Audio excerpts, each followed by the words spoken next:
Howdy gamers! I've got a very exciting update for this week.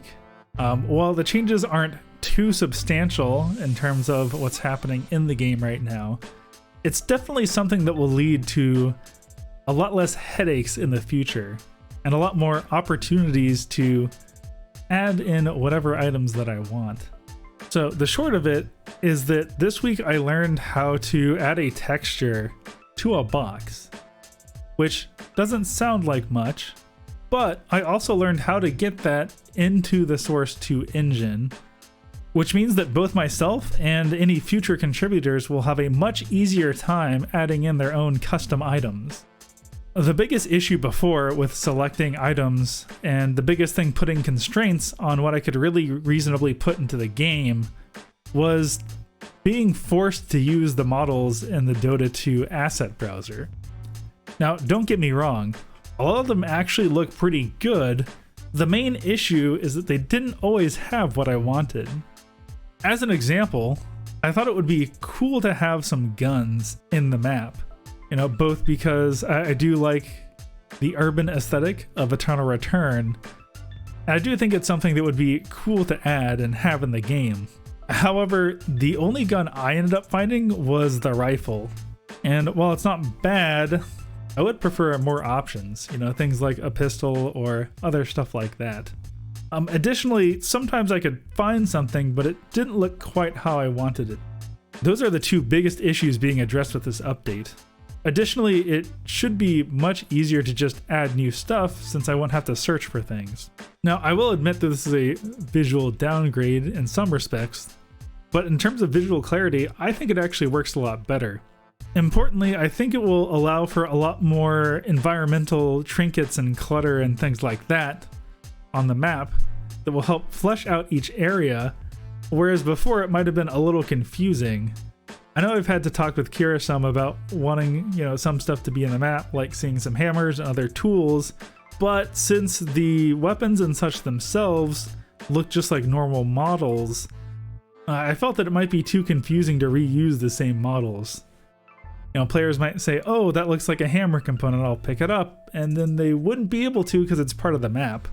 With these item boxes, they're so gamified and visually clear that I don't think anyone will be able to mistake them for elements of the map.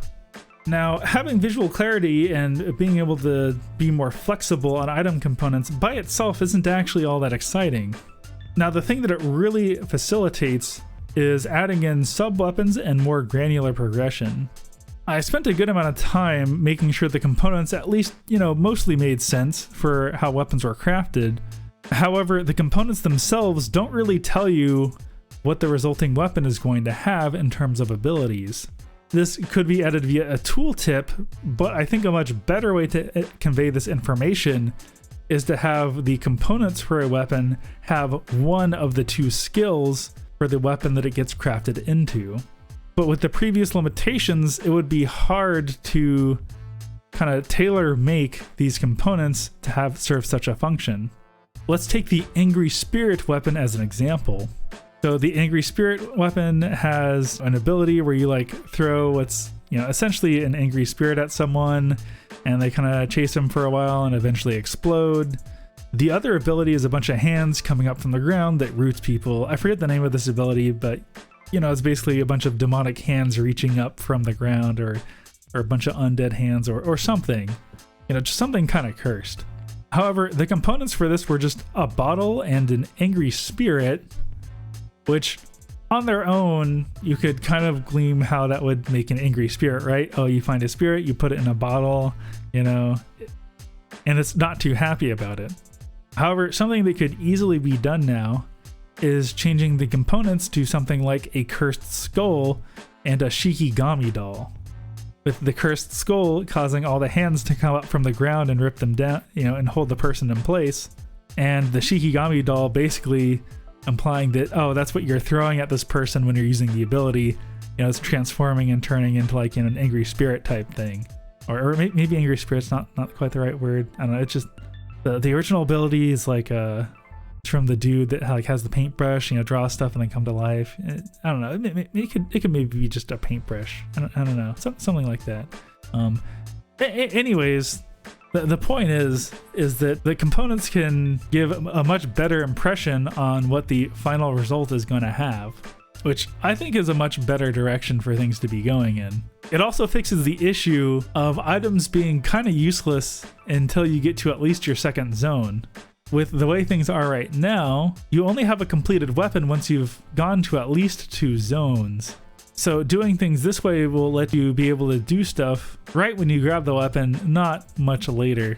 Alright, so to show just how quick and easy it is to add a new item now, I'm just gonna use this rock for an example. This is something I had to comment out because I didn't actually have an image for it. Also, I just wasn't using it. It was really just taking up space.